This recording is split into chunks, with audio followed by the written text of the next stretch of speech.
Akwaba, welcome to Expat Life Ghana. I'm Tony, this is my wife Ayo. We're documenting our move from Texas to Ghana as we go beyond return. And in this video, we are taking a look at the $3.5 million renovation of the Kwame Nkrumah Museum.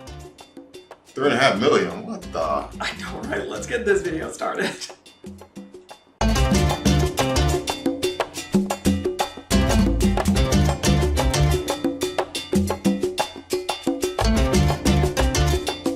Okay, before we get into the millions of US dollars that was spent on this renovation, let's start by talking more about the man himself, Kwame Nkrumah.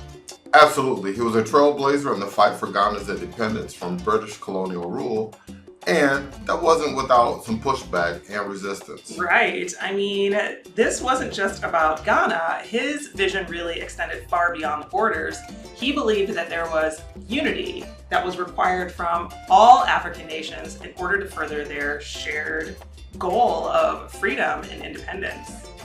Yeah, I mean, really, he was a champion of pan-africanism, and he dedicated his efforts to unite nations and free them from Western rule.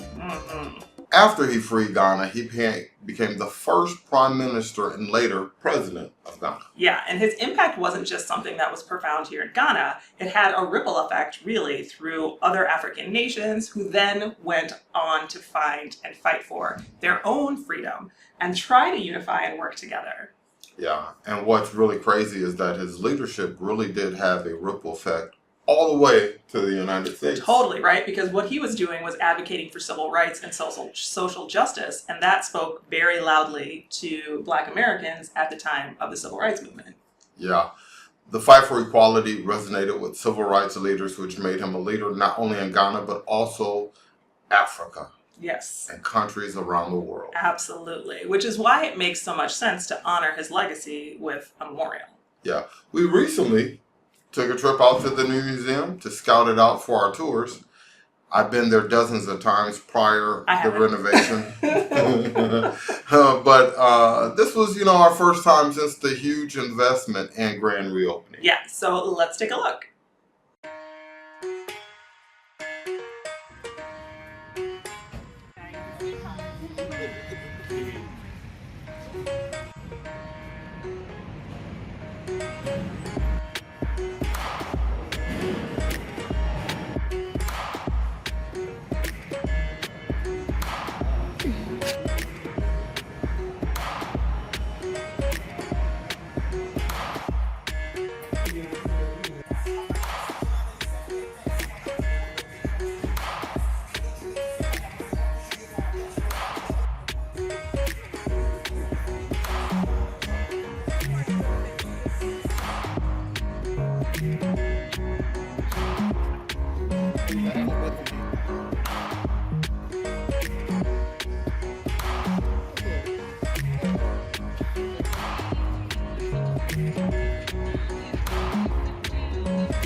I mean, let's call it as it is, right? Like, this place is packed with selfie opportunities. I feel like it was selfie action all day long. Yeah, I really agree. It's really nice. But I think that's where we need to talk about the dirty side of the renovation. I actually think there are two dirty sides.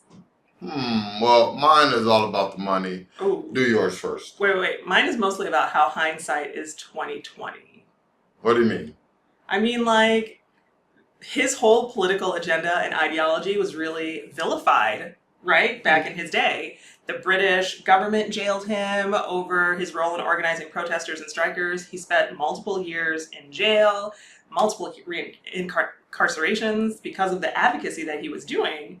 So, I mean, I feel like there's this other side of his journey. Yeah. It really wasn't until Britain saw, that this was a movement that could not be stopped. Right. That they released him and allowed Ghana to, eventually gain their independence. Yeah, but after he was done ruling and gained independence here and helped other nations gain their independence, he even started the African Union, right? Like he was really trying to be proactive about freedom and industrialization and building infrastructure and free education and healthcare and, I mean, all of the small parts that he was trying to put together for this country. Yeah, but then he had a coup that ousted him from power. Those idiots. That's what. And ended up in exile from Ghana altogether. So he does all of this stuff, and that's why I think it's like a dirty secret, right? He does all this stuff and then ends up exiled. Yeah. And lives out the rest of his life not even in Ghana. And I think the fact that you can still see so many remnants of what he tried to develop and the plans he tried to put in place, still unfinished, I feel like... That's all politics. We can agree on that. Yeah. And there's some people who are with it and some people who are against it. And, no matter what you do, that's how it is. Yeah, I just think that as more time goes on, more people can see how really he was just ahead of his time, right? Like Kwame Nkrumah was ahead of his time. And I just think of like how Ghana could be now if he wasn't ousted. And if or even if he was ousted, if the projects that he started had really been completed and put into, implemented and finished. Or even the direction he was headed. Right. Kept going that way. Like, okay, we don't want you to do like one of his famous quotes is "Forward ever, backward never." It's like since he was out of power, Ghana's just been the number of times my dad said that quote. Yeah, the number of times I've heard my dad say that. But yeah, I feel like if they had followed that trail, Ghana would be a very different country right now. Yeah. I feel like that's the dirty secret. Join the conversation. Drop a comment below and let us know what you think. Can I tell you one other thing? Yeah. Like all growing up, we had a picture of Kwame Nkrumah in our house. Yeah. Like how some families have, pictures of Black Jesus. Totally. Kwame Nkrumah was our Black Jesus. Yeah. Well, one of the main reasons for the backlash against Kwame Nkrumah was his legacy of economic challenges like dealing with inflation, trade imbalances, and high debt. That's like exactly the same things we're dealing with right now here in Ghana. I mean, exactly. Right, and we haven't come so far. What I'm positive about is that Kwame Nkrumah would, cringe at the $3.5 million tag on this renovation. Yeah, $3.5 million. $3.5 million. Yeah. Which is like, how many cedis is that? I think my thing is that I was a little underwhelmed by the renovation. I think, it's 2023 when you go into part, you want to see like technology, something interactive, something, just. There was not that. Yeah. That's why I was like, ooh, this is gonna, be something interactive, and you're gonna be sitting there talking to Kwame Nkrumah himself or something like, a hologram. Yeah. I don't know what I was expecting. I mean, for $3.5 million, because remember, the fountains were already there. The mausoleum itself was already there. So it's like that new building and the museum. Right. So I get that, but inside of the museum, it still felt very antiquated. It was, and underwhelming. I mean, I thought the information inside of it was good. I just think it didn't reflect a $3.5 million price tag, right? Especially when you see some of the technology going into builds now. So so I think that's where it was. Not that I thought it was still a great trip. I enjoyed the time there. Yeah, definitely. Tons of great information. I felt like I left more enlightened a little bit, more, Kwame woke. Yeah, I'm definitely looking forward to taking tours there because when you finish the tour, there's a part where you can go upstairs and lounge, have a drink.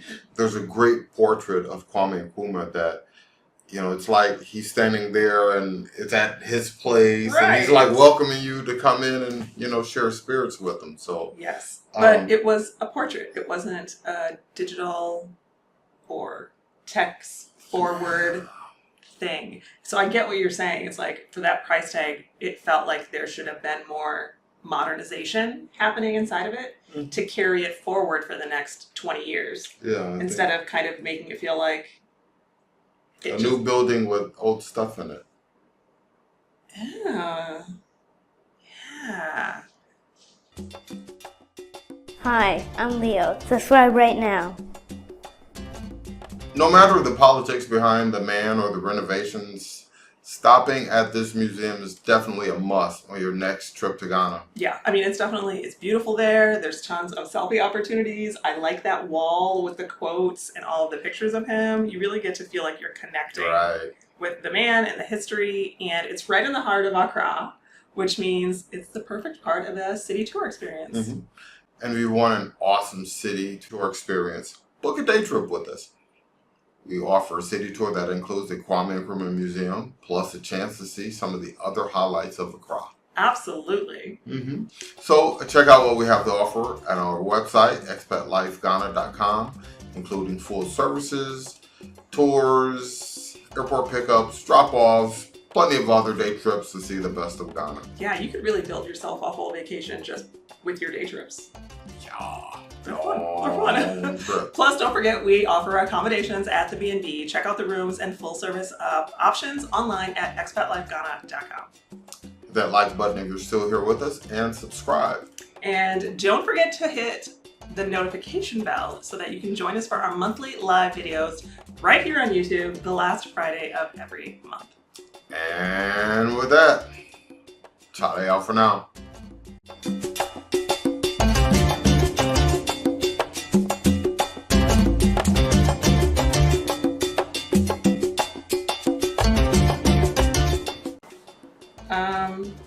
Dig your shirt. God like my shirt. I love that shirt. I think I got myself one. Did you? Yeah, I was driving by, I was out running errands today and I saw a t-shirt printer and I feel like we should check this out because right now you can only get those stateside. If you're stateside and you want this shirt, you can get them. But if you're in Ghana, you're gonna have to figure that out. Hello.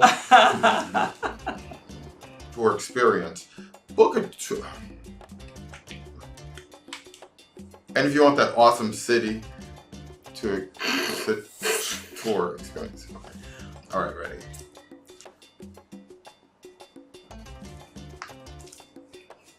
Aquaba. Whoever takes like I wasn't ready.